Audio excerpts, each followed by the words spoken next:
రోజు మన పాఠం మార్కు సువార్త 14వ అధ్యాయం 1 నుండి 36వ వచనం వరకు. సావధానంగా వినండి. యేసును చంపడానికి మతనాయకులు కుట్రాలోచనలు చేస్తున్నారు. 2 దినములైన పిమ్మట పస్కా పండుగ అనగా పులియని రొట్టెల పండుగ వచ్చింది. అప్పుడు ప్రధాన యాజకులు, శాస్త్రులు మాయోపాయము చేత ఆయనను ఏలాగు పట్టుకొని చంపుదామా అని ఆలోచించుకుంటున్నారు. గాని ప్రజలలో అల్లరి కలుగుతుందేమో అని పండగలో వద్దులే అని చెప్పుకున్నారు. శ్రోతలు, ఈ అధ్యాయం మార్కు సువార్తలో సుదీర్ఘమైనది. 72 వచనాలున్నాయి. యేసు ప్రభు సేవాకాలము ముగింపునకు వచ్చింది. యెషయా 53వ అధ్యాయం 7వ వచనం నెరవేరబోతోంది. వధకు తేబడిన గొర్రెపిల్ల. ఆయన దౌర్జన్యము నొందాడు, బాధింపబడినా ఆయన నోరు తెరవలేదు, మౌనంగా ఉన్నాడు. సన్హెద్రిను సభ యేసును బంధించారు. ఆయన తనను తాను తండ్రి చిత్తానికి అప్పగించుకున్నాడు. ఆయన వేదనామయుడయ్యాడు. ఆయన ఘడియ వచ్చేసింది. కానాలో పెండ్లి సందర్భంలో యేసు తల్లి మరియతో, అమ్మా, నా సమయము ఇంకా రాలేదు అన్నాడు. ఆ ఘడియ ఇదిగో ఇప్పుడు రానే వచ్చింది. యేసు శిలువలో బలియాగమైపోతున్నాడు. వెలుగు, చీకటి రెండూ కలిసి యేసు శిలువ దిశగా వచ్చాయి. పస్కా పండుగ వచ్చింది. అది ఏప్రిల్ నెల, నీసాను మాసం. హీబ్రూ పంచాంగం ప్రకారం మొదటి నెల 14వ తేదీ. పులియని రొట్టెల పండుగ 15వ రోజున జరుగుతుంది. ఆ పండుగ 7 రోజులు కొనసాగుతుంది. లేవియకాండం 23వ అధ్యాయం 6వ వచనంలో ఈ వివరాలున్నాయి. యేసును చంపాలని వారి మనస్సులో ఉంది గాని పండుగ దినాలలో ఆ పని చెయ్యకూడదు అని మతనాయకులు అనుకున్నారు. 7 రోజులు పండుగ దినాలు అయిపోగానే జనులు ఎక్కడి వారక్కడికి వెళ్లిపోతారు. అప్పుడు వారు యేసును బంధించి చంపాలని ఆలోచించుకుంటున్నారు. పండగ రోజుల్లో జనం మధ్య అలజడి కలుగుతుందని పండగ అయిపోయేదాకా వారు కనిపెట్టి అదను కోసం చూస్తున్నారు. ప్రజలు యేసు ప్రబోధాలు శ్రద్ధగా వింటున్నారు. యేసు ప్రజలకు ఆహారం పెట్టాడు. వారిలో అనేకులు స్వస్థత పొందారు. 3 నుండి 11వ వచనం వరకు యేసుకు తైలాభిషేకం జరిగింది. ఆయన బేతనియలో కుష్ఠురోగి అయిన సీమోను ఇంట భోజనానికి కూర్చుండినప్పుడు ఒక స్త్రీ మిక్కిలి విలువగల అచ్చ జటామాంసి అత్తరు బుడ్డి తీసుకొని వచ్చి ఆ అత్తరు బుడ్డిని పగలగొట్టి ఆ అత్తరు ఆయన తల మీద పోసింది. అయితే కొందరు కోపపడి, ఈ అత్తరును ఈలాగు నష్టపరచడం ఎందుకు? ఈ అత్తరును 300 దేనారముల కంటే ఎక్కువ వెలకు అమ్మి బీదలకివ్వవచ్చునే అని చెప్పి ఆమెను గూర్చి సణుక్కున్నారు. అందుకు యేసు అన్నాడు, ఈమె జోలికి పోకండి. ఈమెను ఎందుకు తొందర పెడుతున్నారు? ఈమె నా ఎడల మంచి కార్యమే చేసింది. బీదలు ఎల్లప్పుడూ మీతోనే ఉన్నారు. మీరు ఇష్టమైనప్పుడెల్లా వారికి మేలు చేయవచ్చు. నేను ఎల్లప్పుడూ మీతో ఉండను. ఈమె తన శక్తి కొలది చేసి నా భూస్థాపన నిమిత్తము నా శరీరమును ముందుగా అభిషేకించింది. సర్వలోకములో ఎక్కడ ఈ సువార్త ప్రకటించబడుతుందో అక్కడ ఈమె చేసినది జ్ఞాపకార్థముగా ప్రశంసించబడుతుందని మీతో నిశ్చయముగా చెప్తున్నాను. ప్రియ శ్రోతలు, వింటున్నారా? పస్కా పండుగకు 6 రోజుల ముందుగా ఇది జరిగినట్లు యోహాను సువార్త 12వ అధ్యాయం 1వ వచనం అంటోంది. బేతనియలో మరియా తన ప్రేమను ప్రభువు పట్ల వ్యక్తం చేస్తుంది. అవతల ఇస్కరియోతు యూదా యేసును సిలువకు అప్పగించే ప్రయత్నంలో ఉన్నాడు. ఈ మరియా లాజరుకు, మార్తకు సహోదరి అని యోహాను సువార్త పరిచయం చేస్తుంది. ఈ అత్తరునెందుకు నష్టం చేస్తున్నారు అనే ప్రశ్న అసలు లేవనెత్తినవాడు ఇస్కరియోతు యూదా. బీదలకు సాయం చేస్తాను అని బీరాలు పలికే యూదా చేతికి వచ్చిన డబ్బు బీదలకు మాత్రం చేరదు. తిన్నగా అది యూదా జేబులోకి పోతుంది. నిజంగా బీదలకే సాయం చేయదలుచుకుంటే ఎన్నో అవకాశాలున్నాయి. బీదలు లేని చోటు సమయం లేదు. అంతటా ఎల్లప్పుడూ ఉంటారు. యేసు తిరిగి వచ్చే వరకు దరిద్రం నిర్మూలం కాదు. ఏదో కొంత డబ్బు ఇచ్చినంత మాత్రాన బీదరికం పోదు. దారిద్ర్య నిర్మూలనకు చేయవలసినవి ఎన్నో ఉన్నాయి. యేసు అన్నాడు, ఈమె చెయ్యగలిగిందేదో చేసింది, ఆమెను తొందర చేయకండి. ఆమెకు ఆధ్యాత్మిక అవగాహన ఉంది. అది అపోస్తలుల్లో కూడా ఆ ఘడియలో ఎవరిలో కనిపించటం లేదు. ప్రభువు ఈ మాట స్వయంగా అన్నాడు. యేసును సమాధికి ఆమె సిద్ధం చేస్తోంది.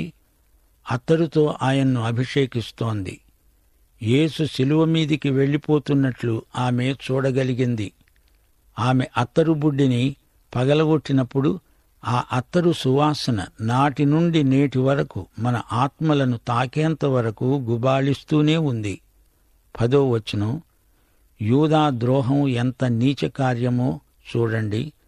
12 ఒకడైన ఇస్కరియోతు యూదా ప్రధాన యాజకుల చేతికి ఆయనను అప్పగించాలని వారి వద్దకు పోగా వారు విని సంతోషించి వానికి ద్రవ్యమిస్తామని వాగ్దానం చేశారు. గనుక వాడు ఆయనను అప్పగించడానికి తగిన సమయం కోసం కనిపెడుతున్నాడు. ఈ యూదాను చీకటి ఆవరించింది. యేసును ఎలా శత్రువులకు అప్పగించాలా అనే ఆలోచనతో వాడు సతమతమైపోతున్నాడు. యోహాను సువార్త 13వ అధ్యాయం 27వ వచనంలో ప్రభువే అన్నాడు, నీవు చేస్తున్నది త్వరగా చెయ్యి. ప్రభువుకు అతని ఆంతర్యమంతా బాగా తెలుసు. తన గుట్టు ప్రభువుకు తెలిసింది అనేసరికి యూదా పరిసయ్యులను శాస్త్రులను త్వరపెట్టి వెంటనే ఆయన్ను బంధించండి అని వారి మీదికి ఒత్తిడి తెచ్చాడు. మార్కు సువార్త 14వ అధ్యాయం 12 నుండి 16వ వచనం వరకు చివరి విందు ఇక్కడ వర్ణించబడింది. పులియని రొట్టెల పండగలో మొదటి దినమున వారు పస్కా పశువును వధించినప్పుడు ఆయన శిష్యులు అడిగారు, నీవు పస్కాను భుజించడానికి మేము ఎక్కడికి వెళ్లి సిద్ధపరచాలి అని కోరుతున్నావు? ఆయన అన్నాడు, మీరు పట్టణములోకి వెళ్ళండి. అక్కడ నీళ్ల కుండ మోస్తున్న ఒక మనుష్యుడు మీకు ఎదురు పడతాడు. వాని వెంట పోయి వాడు ఎక్కడ ప్రవేశిస్తాడో ఆ ఇంటి యజమానిని చూచి చెప్పండి, నేను నా శిష్యులతో కూడా పస్కాను భుజించడానికి నా విడిది గది ఎక్కడా అని బోధకుడు అడుగుతున్నాడు అని చెప్పండి. అతడు సామగ్రితో సిద్ధపరచబడిన గొప్ప మేడగది మీకు చూపిస్తాడు. అక్కడ మనకు సిద్ధపరచండి. ఈ మాట చెప్పి యేసు తన శిష్యులలో 2 పంపించాడు. శిష్యులు వెళ్లి పట్టణములోనికి వచ్చి ఆయన వారితో చెప్పినట్లు కనుగొని పస్కాను సిద్ధపరిచారు. శ్రోతలు వింటున్నారా? పస్కా భోజనం పులవని రొట్టెలతో తినాలి. ఆ తరువాత 7 రోజులు ఈ పండగ కొనసాగుతుంది. నిర్గమకాండం 12వ అధ్యాయం 14 నుండి 20వ వచనం వరకు ఈ వివరాలున్నాయి. ఇక్కడ మార్కు సువార్తలో శిష్యులు మోషే ధర్మశాస్త్రంలో చెప్పబడినట్లే చేస్తున్నారు. కొన్ని గంటల్లోనే యేసు పస్కా భావాన్ని నెరవేర్చబోతున్నాడు. యేసునందలి మానవత్వం ఎంత వాస్తవమో పరిశీలించండి. ఈ ప్రజలు యేసును ఎంతో ప్రేమిస్తున్నారు. ఆయన కోసం పస్కా భోజనం సిద్ధం చేస్తున్నారు. ఈ సంఘటనలో యేసు సర్వజ్ఞుడని దేవుడని రుజువైంది. భవిష్యత్తంతా ఆయనకు తెలుసు. ఇంటి యజమాని ఎవరో చెప్పబడలేదు. అతడు యేసు ప్రభు అనుచరుడై ఉంటాడు. ఆ ఇంటి యజమాని అంతకు ముందే ప్రభువునందు విశ్వాసముంచినవాడు. తన ఇల్లు యేసుకు కావలిస్తే ఇవ్వడానికి అతడు ఎప్పుడైనా సిద్ధమే. అతడే యేసుకు చెందినవాడైనప్పుడు అతని ఇల్లు యేసుదే గదా. యేసు ప్రభు పస్కా భోజనం అక్కడే అతని ఇంట్లో ఒక గదిలో తిన్నాడు. నేను నా శిష్యులతో పస్కా భుజిస్తాను, ఇది నా విడిది గది అన్నాడు యేసు. ఇలాగే ఇంతకు ముందు యేసు తన కోసం గాడిద కావాలని తెప్పించుకున్నాడు. 17 నుండి 21వ వచనం వరకు సాయంకాలమైనప్పుడు ఆయన తన 12 శిష్యులతో కూడా వచ్చాడు. వారు కూర్చుండి భోజనము చేస్తూ ఉండగా యేసు అన్నాడు, మీలో ఒకడు, అనగా నాతో భుజిస్తున్నవాడు నన్ను అప్పగిస్తాడని మీతో నిశ్చయముగా చెప్తున్నాను. వారు దుఃఖపడ్డారు. ఒకరి తరువాత ఒకరు ఆయనను అడగసాగారు, నేనా నేనా అంటూ ఆయన్నడిగారు. అందుకాయన అన్నాడు, 12 ఒక్కడే, అనగా నాతో కూడా పాత్రలో చెయ్యి ముంచేవాడే. నిజముగా మనుష్య కుమారుడు ఆయనను గూర్చి రాయబడినట్లు వెళుతున్నాడు. అయితే ఎవని చేత మనుష్య కుమారుడు అప్పగించబడుతున్నాడో ఆ మనుష్యునికి శ్రమ. ఆ మనుష్యుడు పుట్టి ఉండని ఎడల వానికి మేలు. ప్రియ శ్రోతలు వింటున్నారా? యేసును వారెవరో పట్టుకోవడం కాదు, ఆయనే తనను తాను వారికి అప్పగించుకున్నాడు. లేకపోతే ఆయన మీద చెయ్యి వెయ్యడం ఎవరికీ తరం కాదు. యేసు సాయంకాల వేళలో శిష్యులతో వచ్చాడు. సూర్యాస్తమయంలో పస్కా మొదలవుతుంది. యేసు తన శిష్యులతో పస్కా భుజించాడు. ఆ తరువాత తన శిష్యులతో తన పునరుత్థానం తరువాత గలిలయ సముద్ర తీరాన ఉదయకాల భోజనం చేశాడు. పస్కా అంటే యేసే. ఆయన శరీరం, ఆయన రక్తం పస్కా నీడకు నిజస్వరూపం. ఈ రోజున సంఘ సంస్కారమై ప్రభువు బల్ల సహవాసం మనకిదే సత్యాన్ని ప్రచురం చేస్తుంది. దేవునికి స్తోత్రం. మీలో ఒకడు నన్ను అప్పగిస్తాడు అనగానే నేనా నేనా అని ప్రతి ఒక్కడూ అడుగుతున్నాడు. అది ఎవరి ద్వారానైనా జరగవచ్చు. ఇంతకు ఆ వ్యక్తి ఎవరు? గమనించండి. ప్రతి ఒక్కరిలో పాపం సహజాతమై ఉంది. ప్రభువును అప్పగించే సాధ్యత ఉంది. రక్షించబడిన వారైతే ప్రభువును రెండోసారి సిలువ వేసేటంత వరకు జరగవచ్చు. పాపము లేదని, పాపము చెయ్యలేదని ఏ క్రైస్తవ విశ్వాసీ చెప్పజాలడు. అందుకే నమ్మదగినవాడు, నీతిమంతుడు అయిన ప్రభు ఎదట తాను పాపాలను ఒప్పుకొని పాపక్షమాపణ పొందినవాడు ధన్యుడు. ప్రభూ, నేనా నేనా అని ప్రతి ఒక్కడూ అడగాల్సిన అగత్యం ఉంది. శిష్యులందరిలో ఇస్కరియోతు యూదా ప్రభువును అప్పగించటానికి సిద్ధపడుతున్నాడు. 3 సంవత్సరాలు ప్రభువుతో ఉండే అవకాశం అతనికి ప్రాప్తించడమే మహాభాగ్యం. కీర్తనలు 41 వచనం 9. నేను నమ్ముకొనిన నా విహితుడు, నా ఇంట భోజనము చేసినవాడు నన్ను తన్నడానికి తన మడిమనెత్తాడు. ఈ సంగతి బయటపడినప్పుడు యూదా బయటికి చీకట్లోకి వెళ్లిపోయాడు. పస్కా ప్రయోజనం క్రీస్తునందు నెరవేరింది. ఆ నెరవేర్పు నేపథ్యంలో యేసు ప్రభురాత్రి భోజన సంస్కారాన్ని నెలకొల్పాడు. రొట్టె, ద్రాక్షరసము అనే 2 దినుసులను సంకేతాలుగా తన శరీరము, రక్తము అనే ఆధ్యాత్మిక పస్కాను ప్రభువు సంఘానికి అప్పగించాడు. పస్కా రాబోయే క్రీస్తును చూపితే ప్రభువు బల్ల సంస్కారం మన కోసం వచ్చి శిలువపై రక్తమిచ్చిన ప్రభువు వైపునకు వెనక్కు చూపుతుంది. యేసు శరీరం రొట్టెవలే విరువబడింది. గమనించాలి, ఆయన ఎముకలలో ఒక్కటీ విరువబడలేదు. 22 నుండి 25 వచనం వరకు వారు భోజనము చేస్తూ ఉండగా ఆయన ఒక రొట్టెను పట్టుకొని ఆశీర్వదించి విరిచి వారికిచ్చి అన్నాడు, ఇది తీసుకోండి, నా శరీరం. పిమ్మట ఆయన గిన్నె పట్టుకొని కృతజ్ఞతాస్తుతులు చెల్లించి దానిని వారికిచ్చాడు. వారందరూ దానిలోనిది తాగారు. అప్పుడాయన అన్నాడు, ఇది నిబంధన విషయమై అనేకుల కొరకు చిందించబడుతున్న నా రక్తం. నేను దేవుని రాజ్యములో ద్రాక్షరసము కొత్తదిగా తాగే దినము వరకు ఇంకా దానిని త్రాగను. ప్రియ శ్రోతలు వింటున్నారా? పస్కా పాత్ర 7 సార్లు అందించబడుతుంది. అప్పుడు హల్లేల్ కీర్తనల్లో ఒకటి అందరూ పాడతారు. 7వసారి ఆ పాత్ర వచ్చినప్పుడు ప్రభువు దానిని పుచ్చుకోకుండా దాని స్థానంలో రాత్రి భోజన సంస్కారాన్ని ప్రవేశపెట్టాడు. 2000 సంవత్సరాల క్రిందట శిలువపై యేసు చేసిన విమోచన క్రియ వైపు మనల్ని చూపేది ప్రభురాత్రి భోజన సంస్కారం. 1000 ఏళ్ల పాలనలో పస్కా పునరుద్ధరించబడుతుంది.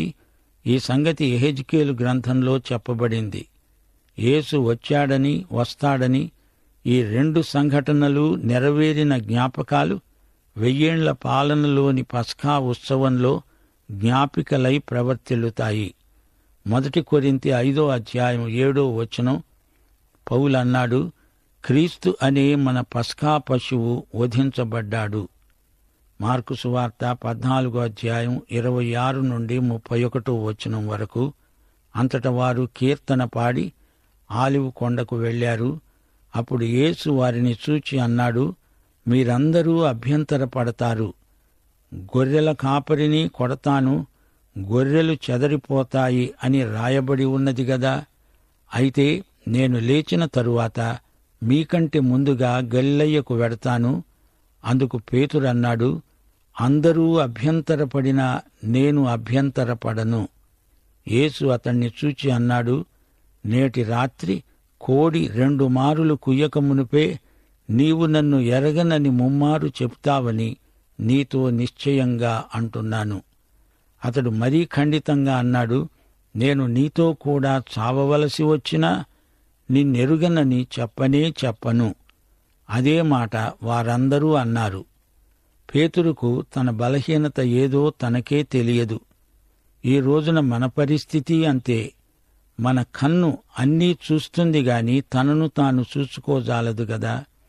అయితే దేవుని వాక్యమనే అద్దంలో మనల్ని మనం తేటగా చూసుకోగలం. మనమెంత ఘోర పాపులమో దేవుని వాక్యం బట్టబయలు చేస్తుంది. వాక్యము లేకుండా మన సమస్యలకు పరిష్కారం దొరకదు. యేసే మన సమస్యలకు పరిష్కర్త. తాను వారికంటే ముందుగా గలిలయకు వెడుతున్నట్లు ప్రభువు చెప్పాడు. తన పునరుత్థానమును గురించి ప్రభువు ముందుగా తెలియచేశాడు. గొర్రెలు చెదరిపోతాయి. పునరుత్థానుడై యేసు గలిలయకు వెడతాడు. అక్కడే తన శిష్యులను కలుసుకుంటానన్నాడు. సీమోను పేతురులో ఉద్రేకం ఉరకలు వేసింది, పరవళ్లు తొక్కింది. ఇతరులు అభ్యంతరపడినా నేను మాత్రం నీ కోసం ప్రాణాలర్పించడానికైనా సిద్ధమే అంటున్నాడు. అందుకే ప్రభువు పేతురును జరగబోయే సంఘటనలకు సిద్ధం చేస్తున్నాడు. ప్రియ శ్రోతలు, సంక్లిష్ట పరిస్థితుల్లో ప్రభువు మన ప్రక్కనే ఉంటాడు. మనము కంగారు పడాల్సిన పనే లేదు. మార్కు సువార్త 14:32-36 వరకు. వారు గెత్సెమనే అనబడిన చోటుకు వచ్చినప్పుడు ఆయన అన్నాడు, నేను ప్రార్థన చేసి వచ్చే వరకు మీరిక్కడ కూర్చోండి. ఆయన పేతురును, యాకోబును, యోహానును వెంటబెట్టుకొని పోయి మిగుల విభ్రాంతి నొందడానికి, చింతాక్రాంతుడవడానికి ఆరంభించాడు. అప్పుడాయన అన్నాడు, నా ప్రాణము మరణమగునంతగా దుఃఖములో మునిగి ఉన్నది. మీరిక్కడ ఉండి మెలకువగా ఉండండి. ఆయన కొంత దూరము సాగిపోయి నేలమీద పడి ప్రార్థించాడు. నాయనా, తండ్రి, సాధ్యమైతే ఈ ఘడియ నా వద్ద నుండి తొలగిపోవాలి. నీకు సమస్తము సాధ్యమే. ఈ గిన్నె నా వద్ద నుండి తొలగించు. అయినా నా ఇష్టప్రకారము కాదు, నీ చిత్త ప్రకారమే కానియ్యి. యేసు ప్రభువుకు గెత్సెమనే తోట అలవాటే. ఇప్పుడు ప్రభువుతో 11 శిష్యులే ఉన్నారు. పేతురు, యాకోబు, యోహానులను లోపలికి తీసుకువెళ్ళాడు ప్రభు. ఆయన భారం దుర్భరమైపోయింది. ఆయన ప్రార్థించాడు. శోధనలో పడకుండా శిష్యులను ప్రార్థించమన్నాడు. మరణం కాదు, ఈ శిలువ ఘడియ తొలగాలని మానవరీతిగా ప్రార్థించాడు. 2 కొరింథీ 5:21 పాపమెరుగని యేసు మన కోసమై పాపముగా చేయబడ్డాడు. శిలువ ఘడియ, పాత్ర, ఈ రెండిటి భావం ఒకటే. ముగింపులో హెబ్రీ పత్రిక 5:7-8 మననం చేసుకుందాము. శరీరధారి అయి ఉన్న దినములలో మహారోదనముతో, కన్నీళ్లతో తనను మరణము నుండి రక్షించగలవానికి ప్రార్థనలను, యాచనలను సమర్పించి భయభక్తులు కలిగి ఉన్నందున ఆయన అంగీకరించబడ్డాడు. పాఠం ఇంతటితో సమాప్తం.